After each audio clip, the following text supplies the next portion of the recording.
وَإِذَا رَأَوْا تِجَارَةً أَوْ لَهْوًا انفَضُّوا إِلَيْهَا وَتَرَكُوكَ قَائِمًا قُلْ مَا عِندَ اللَّهِ خَيْرٌ مِّنَ اللَّهْوِ وَمِنَ التِّجَارَةِ وَاللَّهُ خَيْرُ الرَّازِقِينَ. یہ قرآن کی آیت واضح دلالت ہے کہ صحابہ رسول پاک صلی اللہ علیہ وسلم کے غدار تھے، ان کے توہین کرتے تھے.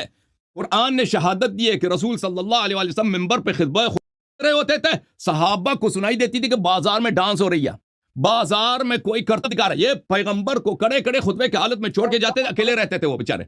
یہ صحابہ لمبی داڑیوں کے ساتھ چلے جاتے تھے کرتب ڈانس دیکھنے کے لیے، موسیقی سننے کے لیے، میوزک سننے کے لیے. یہ قرآن کی آیت ہے. تو صحابہ نے رسول صلی اللہ علیہ وسلم سے بہت کم سیکھا. جس نے رسول صلی اللہ علیہ وسلم سے سب کچھ سیکھا وہ میرے مولا امام علی امیر المؤمنین علیہ الصلوۃ والسلام ہے. پھر رسول صلی اللہ علیہ وسلم کا صحیح حدیث، من اطاع علیا فقد اطاعنی ومن عصاہ فقد عصانی. علی ولی کل مؤمن من بعدی.